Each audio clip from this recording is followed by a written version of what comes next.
Welcome everybody to Extreme Off-Road Silly Bills, and today we're dealing with the 1998 Toyota Supra RZ. Now this has 1,601 horsepower, 1,327 pounds-feet of torque from its 3.4 litre twin turbocharged inline 6 engine, and the car itself now weighs 2,806 pounds.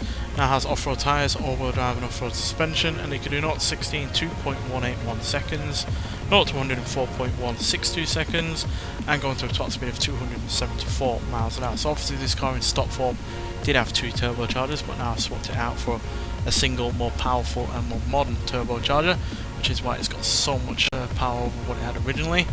But yeah, this obviously wasn't meant for going off-road, nor obviously with this amount of power, so yeah, it's going to be a big test for this car to not just deal with the power, but obviously the off-road elements and the off-road upgrades that we've given it as well. So yeah, we've seen massively powerful cars struggle on this series. Hark back to the Porsche 959 Rally Raid car, which had a hell of a lot of power and obviously some off-road capability being a Rally Raid car, but that really struggled. So yeah, it's going to be just to see where this places. Especially since a pair of Toyotas for the longest time were in the top 10 with their Arctic trucks variants of the Land Cruiser and the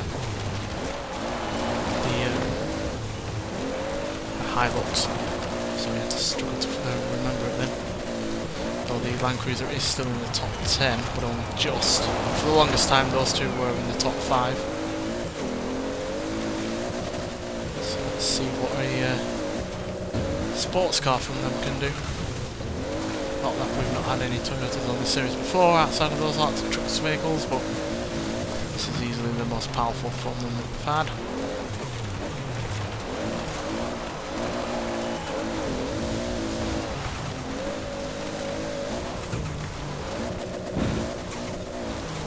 With the off-road elements okay, it's not being thrown around or anything.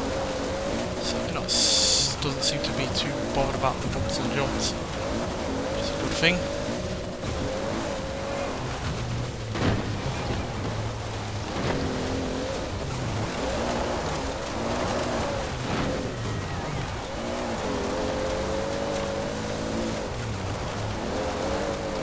Bit of understeer.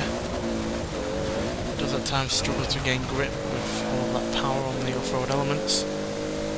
It's going to be storming across the finish line at 194 miles an hour. That's easily one of the fastest cars across the finish line, and easily one of the fastest cars that we've had on this series so far as well, at 1 minute 57.961 seconds. So despite being quite a messy lap, because we did hit a fair few walls there, it's gone into third place, ahead of the likes of the TVR Supra Speed 12, the Koenigsegg CC GT, the McLaren F1 GT, the ATS GT, the Bugatti Divo, the Honda Civic RS, the Hoonigan Ford Bronco, and Inox fellow Toyota Land Cruiser Arctic Trucks 1837 out of the top 10. And yeah, he's only just behind the Koenigsegg Jesko. It's just over 0.1 of a second slower than that car, which is again fairly impressive, but yeah, still far off the likes of the Porsche 911 GT1 Strassen version, which is yeah, nearly 2 seconds ahead of this. So yeah, but still massively impressive, especially given the huge amount of horsepower it's got over what it had originally.